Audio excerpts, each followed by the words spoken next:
मोटू और पतलू की कहानी। एक महत्वपूर्ण सबक। एक समय की बात है, फुर्सतगंज नाम का एक छोटा और सुंदर गांव था। इस गांव में मोटू और पतलू नाम के दो सबसे अच्छे दोस्त रहते थे।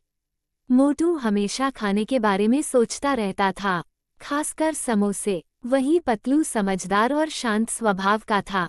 दोनों एक दूसरे की मदद करते हुए हर मुश्किल को हल कर लेते थे। शुरुआत की परेशानी। एक दिन फुर्सतगंज में एक बड़ी समस्या आ गई। गांव के तालाब का पानी अचानक सूखने लगा, जिससे जानवरों और लोगों को पानी की किल्लत का सामना करना पड़ा। गांव के प्रधान जी ने सभी गांव वालों को बुलाकर इस समस्या पर चर्चा की। प्रधान जी ने कहा, हमें जल्द से जल्द इस समस्या का समाधान निकालना होगा, वरना हालात और बिगड़ सकते हैं। मोटू और पतलू ने यह बात सुनी और फैसला किया कि वे इस समस्या को हल करेंगे।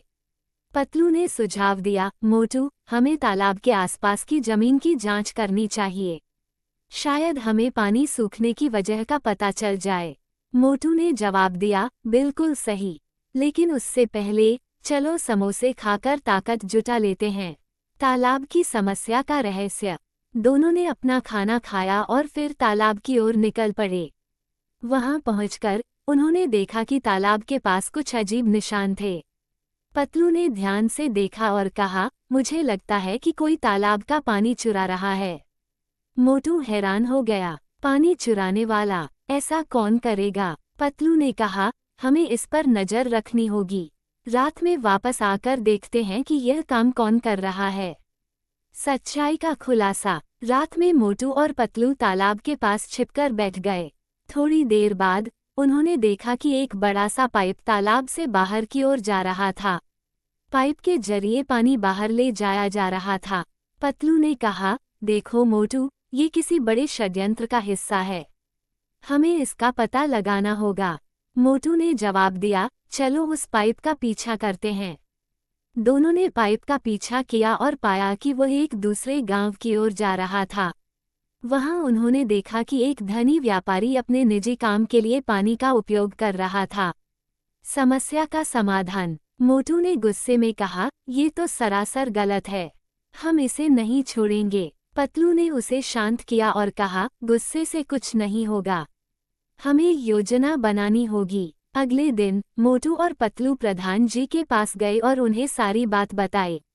प्रधान जी ने गांव के अन्य लोगों को इकट्ठा किया और सभी ने मिलकर उस व्यापारी का सामना किया। व्यापारी को जब ये समझ आया कि उसकी साजिश का खुलासा हो गया है, तो उसने माफी मांगी और वादा किया कि वह आगे से ऐसा नहीं करेगा। मोटू और पतलू की सीख। इस घटना के बाद फुर्सतगंज में फिर से शांति और खुशहाली लौट आई। मोटू और पतलू को गांव के सभी लोगों ने धन्यवाद दिया।